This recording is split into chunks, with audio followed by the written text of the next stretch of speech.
Hi Leo, Sun, Moon, Ascendant, or Venus. This is Dane, and I'm going to be doing your December 2021 new moon reading for you.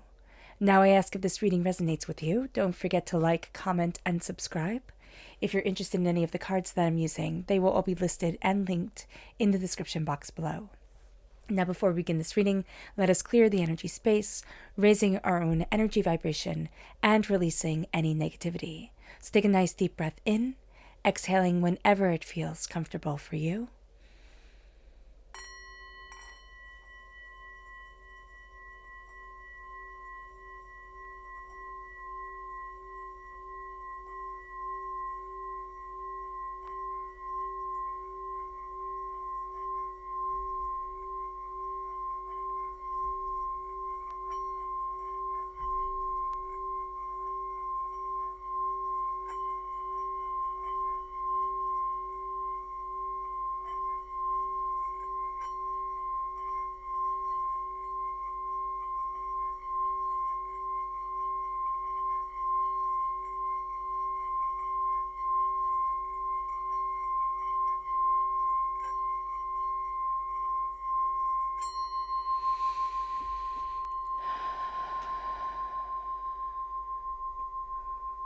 Releasing all negativity from the body like storm clouds, letting yourself feel calm, centered, and at peace as we enter into this safe and loving space.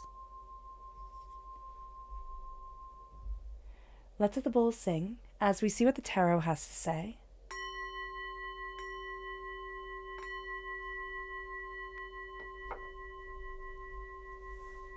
How will Leo be affected by the December 2021 new moon? Angels and spirit guides, show me clearly. Guide this reading and show me clearly. Angels and spirit guides. Angels and spirit guides. Show me clearly. Guide this reading and show me clearly. Angels and spirit guides. Angels and spirit guides, show me clearly. Guide this reading and show me clearly. Angels and spirit guides. Angels and spirit guides, show me clearly. Guide this reading and show me clearly. Angels and spirit guides. Angels and spirit guides, show me clearly. Guide this reading and show me clearly. So at the bottom is our rooted self. The left-hand side is our inner self. The middle, our heart, our emotional self. The right-hand side, the public arena, the public self. So let's see what the cards have to say. At our root, we have the Tower. Don't be afraid. It's actually a really good thing with this new moon and everything that's coming. And then we have the moon. Yeah, so I'm not surprised at all. We have the Tower and the moon. This moon brings a lot of change. The moon also represents Pisces energy. So if we have Pisces within our natal chart, if we have Pisces within our lives, they're going to hit us at our root. The part of our personality that is Pisces will come out as a root form of our personality during this time, a part of our personality that we just can't ignore. And people will affect us more who are Pisces than they realize, and at times even more than we realize. So be aware of that. Then we have the Eight of Pentacles, hard work, dedication.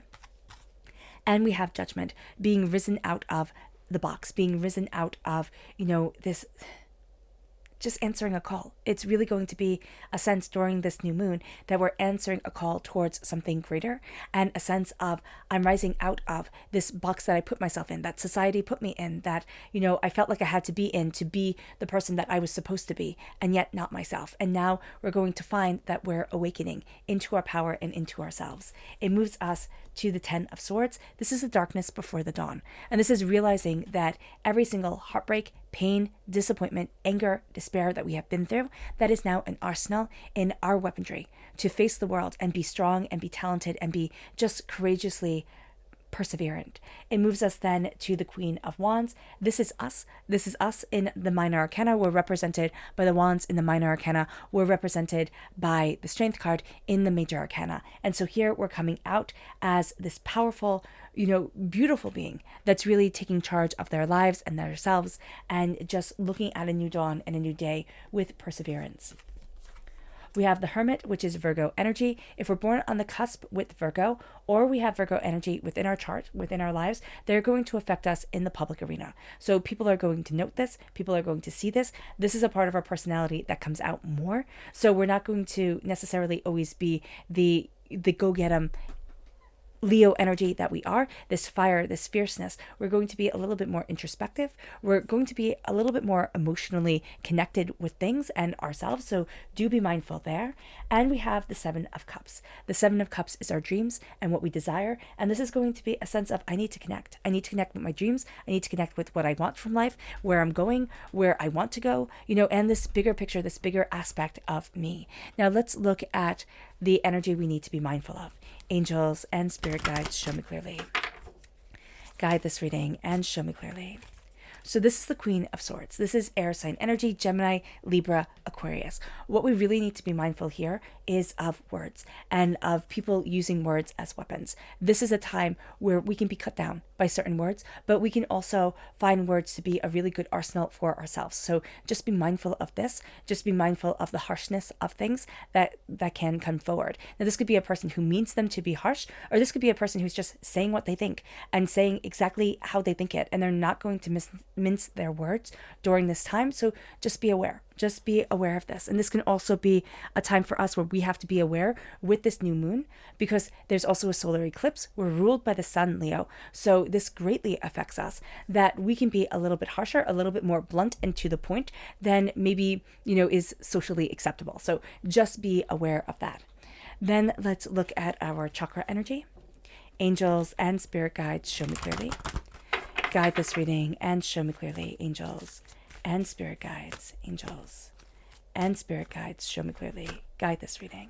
Ooh, goodness. We have communication, which is the throat chakra. Now, here we are communicating.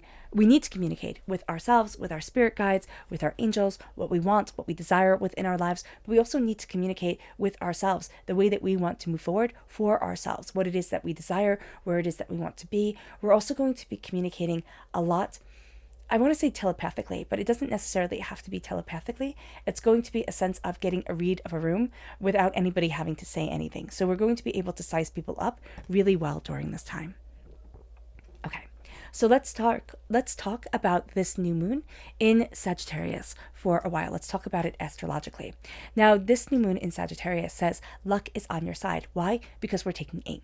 Why? Because this is the only full moon, this is the only full solar eclipse of 2021. So we're having everything dimmed. We're having the light dimmed so that we can take aim and really look at what we want and what we desire. So this is powerful for us because, again, we're ruled by the sun and we have the moon blocking the light of the sun coming forward. And a solar eclipse amplifies all the power of a new moon because the moon darkens the sun, and the sun.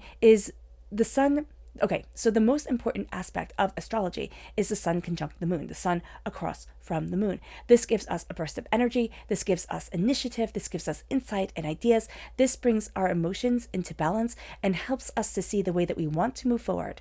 On this new moon, again, amplified by the solar eclipse, it has us seeing the path we want to move forward in much more clearly, which is excellent for the ending of 2021 and the beginning of 2022. So again, it's us pulling back the arrow, being able to take aim, being able to go after what we want, being able to look at things so much more with so much more focus and so much more intensity. This is a fresh start. This is a new outlook. This is powerful.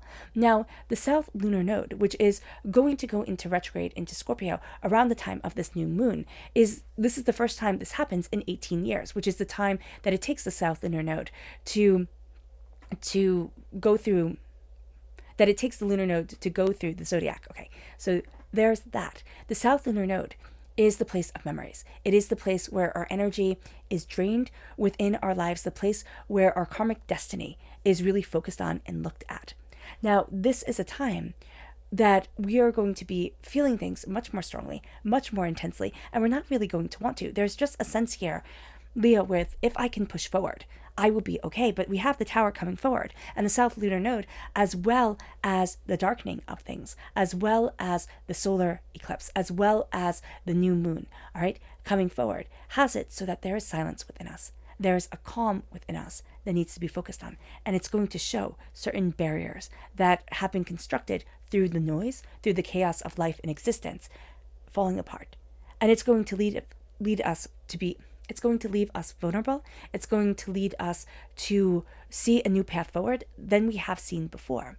We also have to know that the South Lunar Node is known as the tail of the dragon. The North Lunar Node is known as the head. The tail of the dragon sweeps the karmic debris into our lives. It sweeps it up. It has us looking at things and the karmic theme of our lives, the things that we say, oh my gosh, this always happens to me. Like I always meet these jerky people who are jerky just in this way. I always meet, this type of person in a relationship. I always, have this happen or that happen. That's because it's a karmic theme. It's one of the things that we have to look at and say, no, I'm not doing this anymore. It's what holds us back. And this is a time where we're turning inward and we're looking at our dreams and what we desire. And we're saying, you know what? The heck with this. I'm moving forward towards what I want. And it's important here because it comes into Scorpio, right? This retrograde comes in Scorpio, which feeds off of Pluto, okay, which is the ruling planet of Scorpio. And Pluto connects us with the soul. It connects us with this regeneration. It connects us with the reincarnation of our soul, of being in alignment with the energy that we need in our lives and excelling forward and no longer being held back, no longer not being where it is that we want to be. And so this is a very important time for us, Leo, because this is a time where we are passionate and we are determined and we are focused and we are seeing ourselves more and more. This is also a vulnerable time for us. So we might not like it. We might sit there and be like, ooh, I don't want anything to do with this. And yet Spirit is saying, connect, connect, and connect. The new moon is also going to be conjunct Mercury.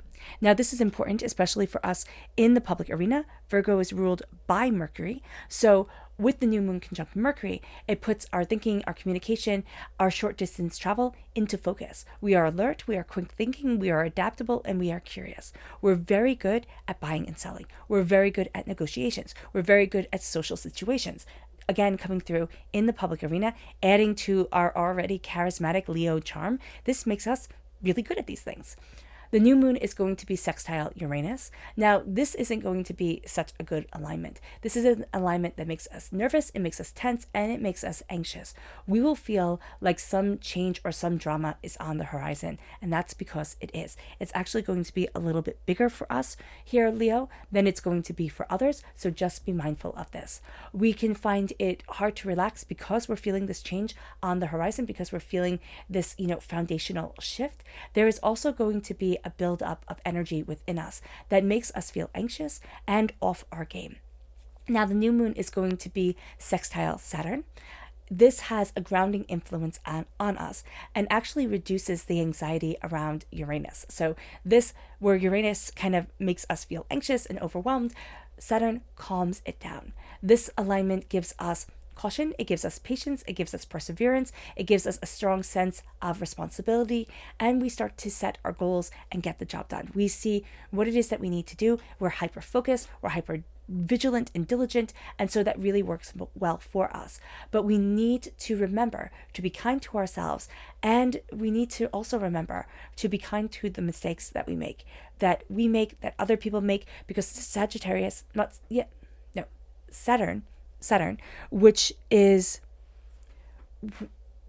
the most forgiving of planets, okay, has us determined and focused, and has us thinking a mistake is not something that I will forgive. It's not something that I will overlook.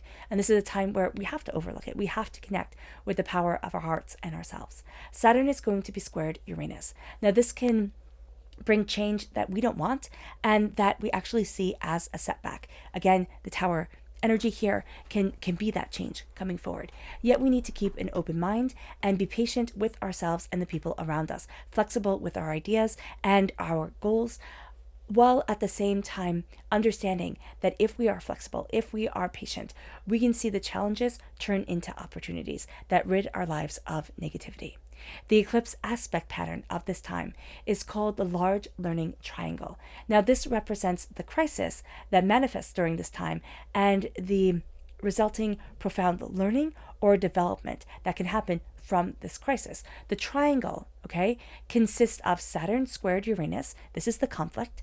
It then consists of the new moon quincus Uranus, okay, because the new moon is also going to be the eclipse. So the eclipse quincus Uranus, which is striving for the solution, and then the eclipse or the new moon sextile Saturn, which is the harmonizing factor. So again, the new moon sextile Saturn, that's going to be this energy of focus, that's going to be this energy of diligence that harmonizes us. The new moon quincus Uranus, where we feel nervous, where we feel this change coming forward, is us striving for the solution because we know that things aren't going to be the same.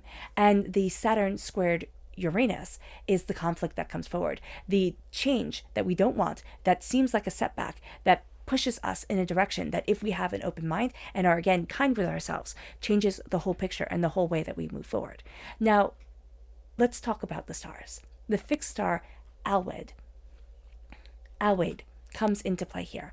Now, this is within the constellation of Draco. Draco is also a dragon, so this constellation connects us again with the south lunar node. The fixed star Alwed, the ancient astrologers called this the nimbulous star of the eye of the dragon, meaning it was hazy. It's the hazy star of the eye of the dragon. It doesn't see clearly.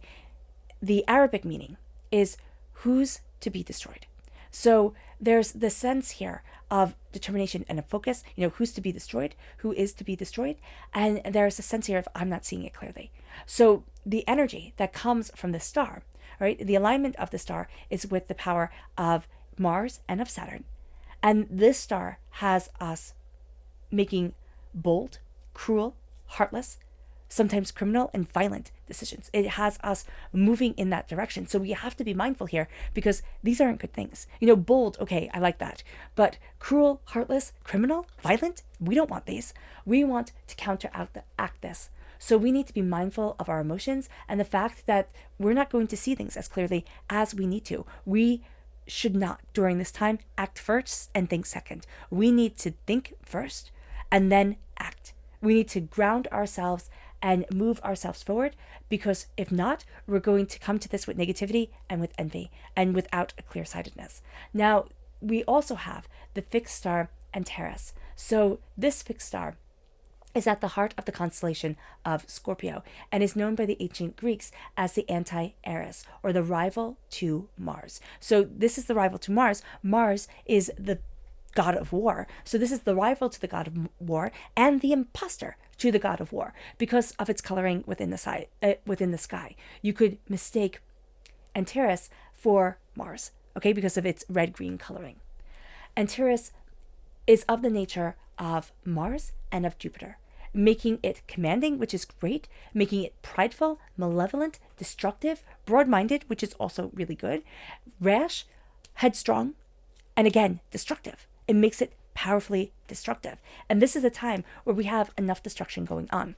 We need to see things clearly, and we need to pick our battles wisely, because this can be a time where we just get caught up. We get caught up. We get caught up in the fire of it. We get caught up in the anger of it. We get caught up in other people's battles, and we don't ground ourselves in the way that we need to move forward in our lives. There is something here that has rocked our world.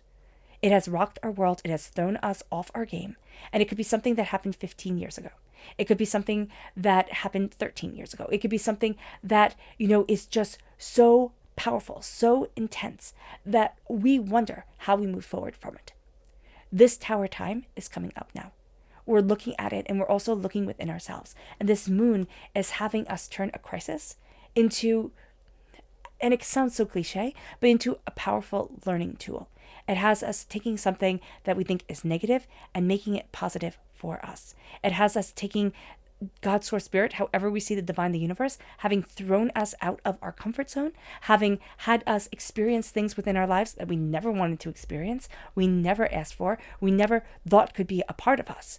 And now we're going to see ourselves coming to terms with a lot of things, seeing the power within a lot of things, seeing the power within us at an emotional level that is profound and astounding. This is a time, Leo, when we are fierce, where we are driven, where we are focused, like laser focused. We're also looking at a lot of our fears. that come, and yet we've already weathered such harsh storms. What are we still afraid of? We are badass. I mean, excuse my language, but we are. And we are going to be moving forward in a tenacity and a ferocity that we have been working towards. And what we're going to see here is really the South Lunar Node coming up in our inner selves, because this is our karmic theme in life. So the Eight of Pentacles is not only what we're working towards, but it is what our lives and the theme of our lives has us working towards. It's what our angels and spirit guides push in our direction. It's the things that we've been experiencing that if we had any choice, we wouldn't have wanted to experience it. The Eight of Pentacles is the hard work and the dedication that we've put in to moving ourselves forward. It is the tenacity of ourselves. It is the focus of ourselves. It is the fire of ourselves. And it is that power to be able to move forward towards so much more. And this is what's rising us out of the box that we were in. It's raising us out of the doubts and the fears that we had. It's raising us out of the hurts and the pains that we've been a part of. It's raising us so high that we are empowered, that we are emboldened, that we are starting to hear a call of why we're here within our world and where it is that we want to be. There's a sense of I'm opening the door. I'm opening the door and I'm seeing so much more. And as I'm seeing so much more for myself, I'm embracing so much more within myself. And that moves us here to the Ten of Swords. It moves us to this place of darkness before the dawn. It moves us to this place of seeing that there is a fortune that has come from our pain. And that doesn't mean that it's going to be easy to see. But if you think about it, in medieval times and before, swords were astoundingly expensive, even after medieval times. Swords are astoundingly expensive. They show a person's status, a person's, quality of life, how well their sword was made, but also only nobility could own a sword. So here you have 10 swords in your back. Here you have a fortune that wouldn't have been left there. They would have cleared off the battlefield and taken all the swords out because it was a fortune. It was a fortune for those who won, for the victors. And so here with the 10 of Swords, there is power and prosperity. In all the pain, in all the hurt that we have learned over a decade, with all the things that have brought us to our knees. And because we have risen out of this place of despair, this place of hurt, this place of pain, it has made us into a queen. It has made us into a fierce human being who is embracing a new dawn and a new day, a new passion and a new power, who is looking at what they want and not what anybody else wants of them. It's not saying that we're shirking our responsibilities, but what it is saying is that we're looking at the place that we need to be for our soul, for ourselves, for our empowerment. And this is starting to open up the gates. It's starting to open up the doors. And we're starting to say there's more here than meets the eye. There is more to me than I could ever have seen before. And as I'm embracing this, I'm embracing me. As I'm understanding this, I'm understanding me. A new dawn and a new day is coming forward. There's also going to be a hidden element of ourselves that we are starting to say, oh yeah, I forgot about that. Oh yeah, I didn't think I could open up that door. And it's because we're turning inward. It's because we're looking at our wisdom. We're looking at what we desire within our lives. We're turning inward in the public arena where we usually be on the stage, where we would usually be seen by everybody. Okay. And we're starting to say, there's so much more to me. There's so much more to me. And I need to find it within myself. I need to walk this path.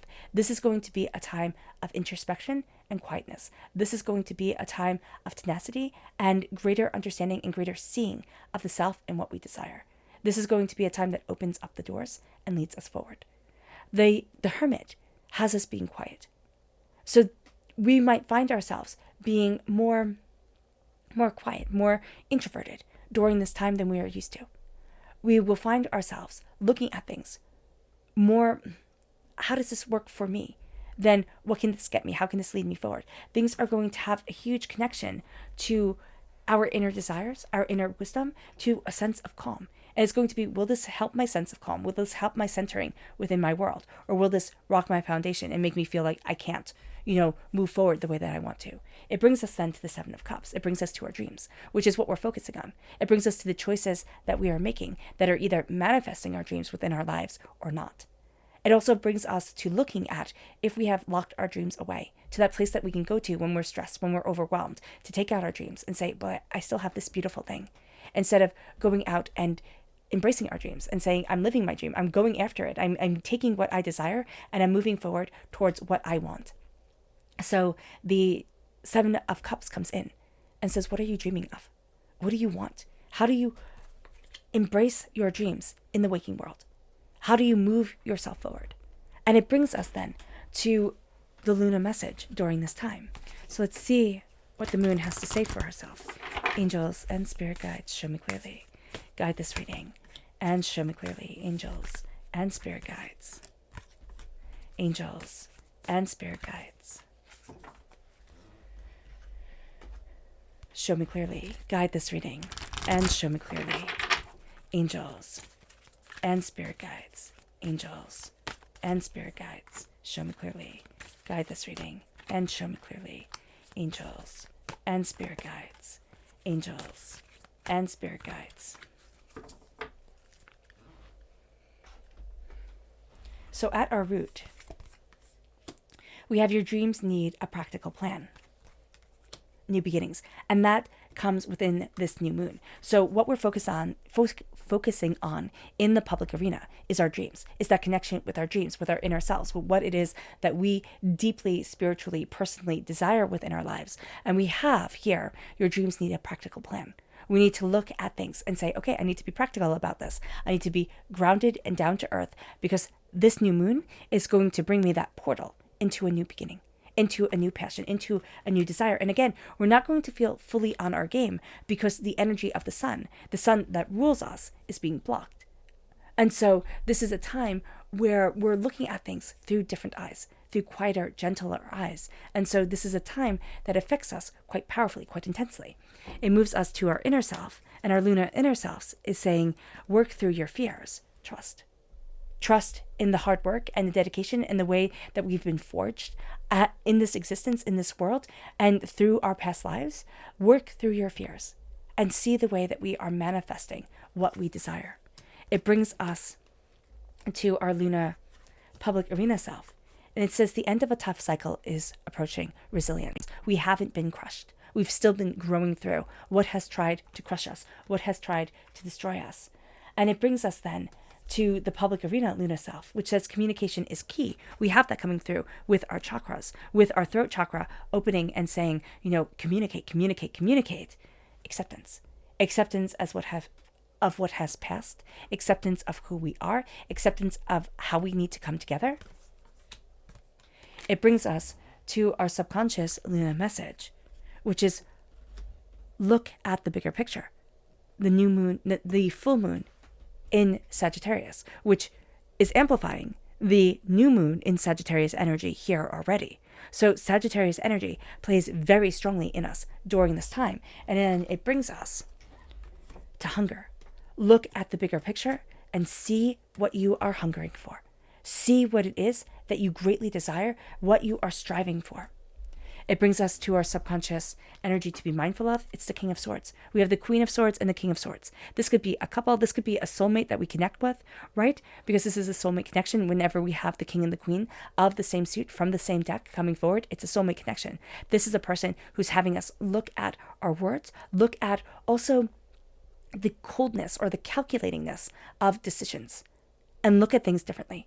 This could be a person who's bringing us to task for certain things, who's calling out a karmic theme within our lives, okay? It's going to hit us powerfully and strong. A soulmate doesn't have to be somebody we like. It's somebody that our soul has a past life connection to, and that's going to be powerful. And it can be somebody we absolutely adore, who's going to call us out, so just be aware. It brings us to our subconscious chakra message, which is balance. This is the root chakra. We're finding balance within ourselves. We're finding balance for ourselves to move forward, to go after, to find harmony, and to connect. It moves us to our subconscious rooted self, strength. This is us. We come through as strength, as ourselves in the major arcana. Our subconscious is saying, this is me, and I'm standing before the storm. I'm standing before the towers that have tumbled. I'm standing before the hardship and the pain that I have been through. And I'm standing. I may be brought to my knees at times. I might doubt and I might fear, but I will not stop. Strength isn't the bulk of our muscles. It isn't, how many marathons we can run. It is the strength of our hearts. It is the compassion within our souls. It's the ability to be kind in this world where we are given 1,010,000 different reasons not to be. It moves us to our subconscious in ourselves. And it's the Two of Pentacles. We are trying to balance everything without balancing ourselves. We have eternal prosperity if only we put both our feet on the ground and remember that we matter. Remember that we also have to take care of us. It brings us to our subconscious emotional self. And that's the Page of Pentacles. We're becoming students of our prosperity. We're becoming students of how to move forward in the wealth and the bounty of who we are and where it is that we want to be.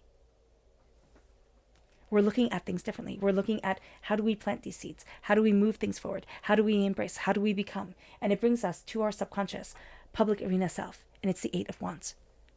It's saying it happens all at once. All of a sudden, we are propelled forward. Subconsciously in the public arena, we are going to see the way that we need to walk. We're going to have spirit push us in a certain direction that we're thinking, oh, whoa, I'm not ready for this. And yet it is going to be so powerful and so beautiful. So be ready, because both the Tower pushes us out of our comfort zone and the Eight of Wands.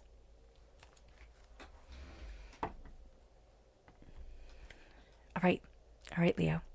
I hope this reading has resonated with you. I wish you nothing but light, love, peace, and happiness. May harmony always be with you. I'm sending loving, healing energy to each and every one of you. I love you all, and stay safe. Let's end this reading with a meditation, a clearing away of negative energy, a raising of our positive energy as we embrace the power and the intensity of this new moon and of this solar eclipse. So take a nice deep breath in, exhaling whenever it feels comfortable for you.